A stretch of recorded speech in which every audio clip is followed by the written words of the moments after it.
बताने के लिए किस तरीके से पिछले कुछ सालों में जहां उस स्टेट का कम्युनलाइजेशन में दलित और आदिवासियों को भी कम्युनलाइज करने की कोशिश किया गया था, उसका कमर तोड़ा और ये जो दलित और मुस्लिम एकता उभर कर आई है, उसके पीछे हम समझते हैं कि एक स्पॉन्टेनियसली नहीं हुआ है। तो क्या क्या एक्सपीरियंसेस हैं, we look forward to that coming here and expressing their experiences with अस।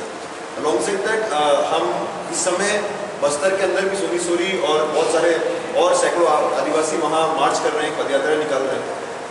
अगर आप देखें, चाहे वो ऊना में हो, चाहे वो गुजरात में हो, या चाहे वो कश्मीर में हो, अभी ऑलमोस्ट आज़ादी के 70 साल के बाद भी अगर एक सवाल उठकर आ रहा है इन सारे आंदोलनों से, इन सारे प्रोटेस्ट मार्चेस से, इन सारी रैलियों से, वो भी आज आज़ादी का सवाल है। और 70 साल बाद जब हम ये दावा करते हैं कि हमारा देश आज़ाद है, और यहाँ के हुक्मरान दावा करते हैं हमारा देश आज़ाद है, किन बंदिशों में यहाँ की आबादी जी रही है, उस चीज़ को उजागर किया है इन अलग अलग आंदोलनों में।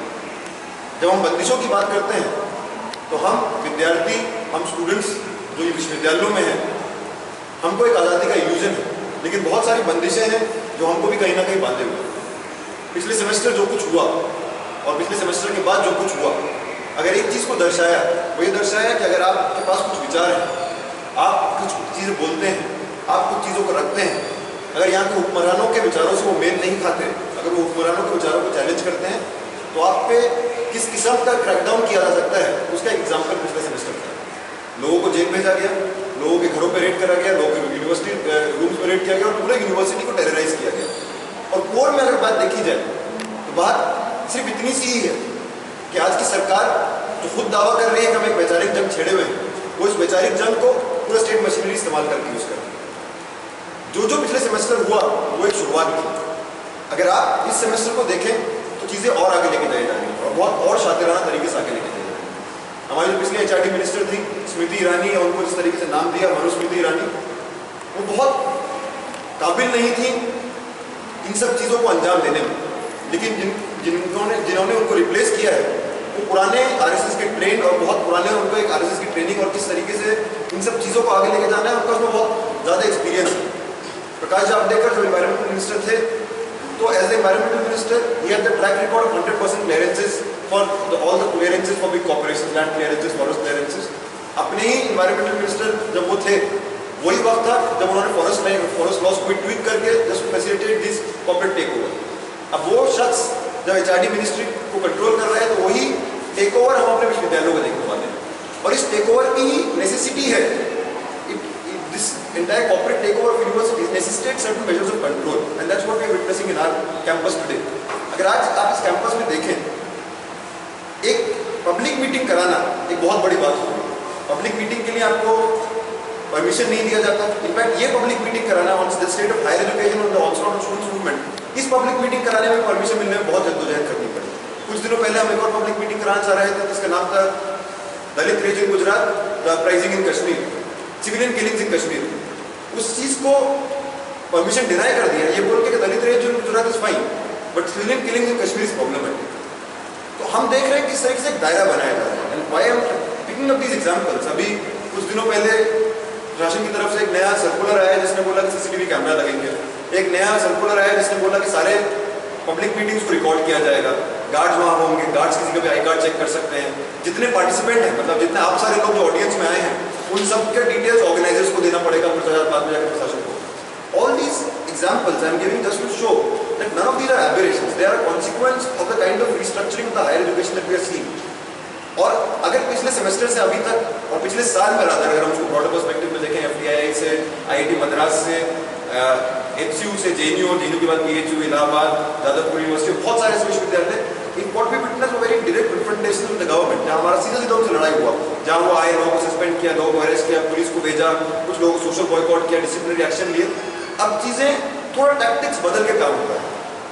Rumour has it, and I am saying it's only a rumour, so I cannot verify how true it is. Rumor has it कि प्रकाश जावड़ेकर जो HRD मिनिस्टर हैं, उन्होंने हमारे वाइस चांसलर साहब को बोला है कि आप जिन लोगों को पनिश कर रहे थे पिछले सेमेस्टर को छोड़ दीजिए, आप you are making them into unnecessary martyrs. हम अलग तरीके से काम करेंगे, हम चुपचाप तरीके से काम करेंगे। तो वो मीडिया अटेंशन जो मीडिया ट्रायल करके जो उनको बैकफायर हुआ है, they have drawn their lessons and they are trying to look for these different intensive mechanisms. साथ ही साथ एक पूरा पैराफेरनेलिया है in terms of policy level things that they are planning to do. अभी पिछले कुछ महीनों में जो सरकार का एक प्रॉमिस था कि नया एजुकेशन पॉलिसी लेकर आएगा, उसके लिए 2 ड्राफ्ट सामने आए। एक TSR सुब्रमण्यम कमेटी रिपोर्ट और उसके बाद एक और ड्राफ्ट सर्कुलेट किया गया। उसमें भी अगर आप देखें, apart from what they are doing with the higher education, which I will come to later, there is one thing that is consistent, and one thing that is consistent is the attack and the onslaught on the students movement.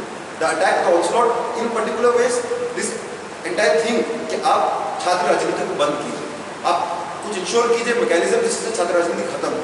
ये बोला गया बार बार कि छात्र राजनीति disturb कर रहा है, disturb कर रहा है। ये चंद लोग हैं, ज़्यादातर आउटसाइडर्स हैं, जो आके एकेडमिक एटमॉस्फेयर को विशिएट कर रहे हैं।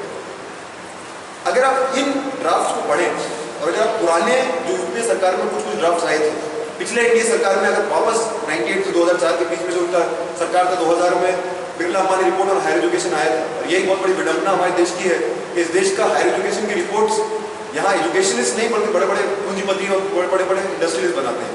उसने भी यही बोला था कि आपको अननेसेसरी पॉलिटिसाइजेशन को रोकना पड़ेगा। लिंगडो कमेटी रिकमेंडेशन ये बोला था, आपको अननेसेसरी पॉलिटिसाइजेशन को रोकना पड़ेगा, और आज यही चीज़ यहाँ एजुकेशन पॉलिसी के ड्राफ्ट में।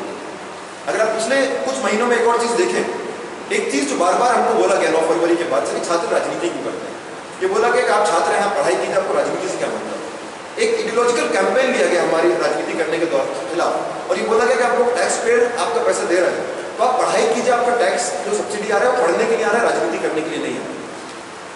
और ये apparently a political argument, apparently this advice was not to indulge in politics. Actually, if you see at the core of it, it's a deeply politically motivated set of advice, unsolicited advice that is being thrown down at us. जब ये सब शुरू हुआ, अगर आप याद करेंगे पिछले साल 9 फरवरी होने से पहले अराउंड 4 महीने ऑक्यूपाई यूजीसी का आंदोलन चला।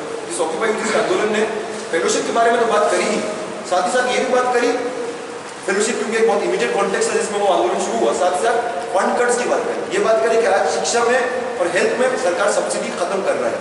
आज सरकार एक तरफ यहाँ खत्म कर रहा है तो डिफेंस की तरफ और आर्मी में बढ़ा रहा है। इस सब के बाद जब एक 4 महीने का आंदोलन जिसने सरकार को काफी हिलाया, एक 4 महीने का आंदोलन जिसने देश भर में सॉलिडारिटी जिसको मिला, उसके बाद उनकी तरफ से काउंटर आइडियोलॉजिकल ऑफेंसिव। वो जानते हैं आने वाले दिनों में भी जो उनका एजेंडा है वो और बजट कट है। वो जानते हैं आने वाले दिनों में, पिछले साल 55% यूजीसी में बजट कट हुआ, पिछले साल एक प्रपोजल आया कि यूजीसी को ही हटा दो, उन अगले साल 55 से बढ़ के और ज्यादा वो संख्या बजट की संख्या बढ़ेगा। इस दौरान वो एक कंसेंट मैन्युफैक्चर करना चाहते हैं समाज में। ऐसा कंसेंट अगर नॉन चॉम्स्की शब्द में बोले कि अगली बार जब वो ये बजट कट करें तो लोग और समाज अपने आप से ही बोले कि जो हो रहा है वो ठीक हो रहा है, क्योंकि बजट और सरकार को पैसा आर्मी पे खर्च करना चाहिए, वो देश के लिए है, और छात्रों पर खर्च नहीं करना चाहिए, वो देश के खिलाफ है। ये अलग अलग तरीके के हमारे ऊपर अटैक किए जा रहे हैं। आज बहुत जरूरी है इसकी मंशा को समझें, ये समझें कि अगर हम हमको राजनीति करने से रोक रहे हैं तो ऐसी क्या बात है जो हमारी राजनीति क्वेश्चन कर रही है।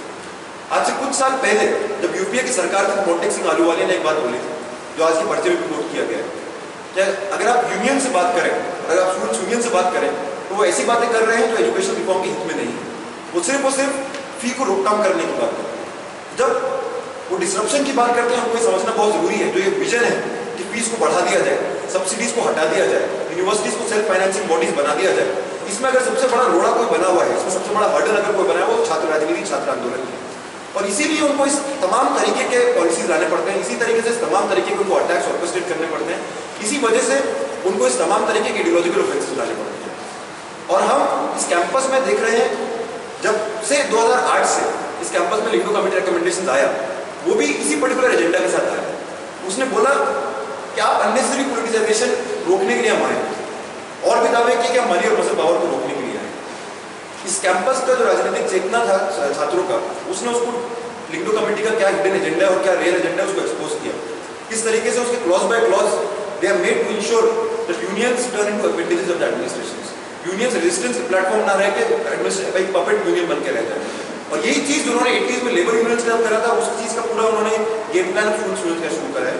Because a number of education reforms bills are pending inside the parliament, and for the smooth operationalization of those bills, it's important that resistance is minimized and the resistance is seen in the form of student unions, in the form of student politics.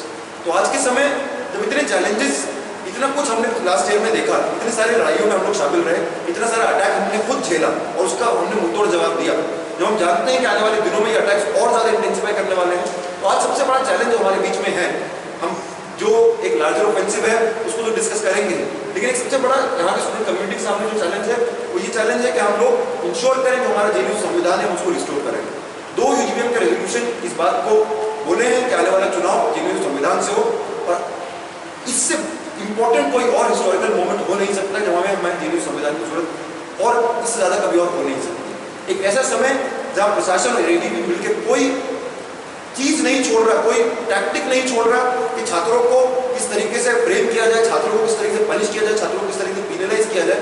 Dingo committee recommendation उनके हाथ में बहुत बड़ा potent tool है ये चीज facilitate करने के लिए लोगों का विचरण। डिंगो कमेटी रिकमेंडेशंस के अनुसार यहाँ का इलेक्शन प्रशासन कराएगा, यहाँ के किसी के कैंडिडेट का कैंडिडेटशिप कैंसिल करने का उसके पास पूरा पावर है।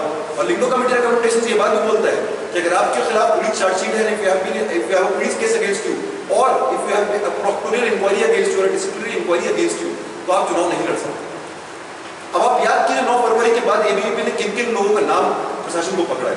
Across organisations they ensured the entire leadership there was disciplinary action on them, the entire leadership they ensured that there was a high level inquiry committee that was constituted against them.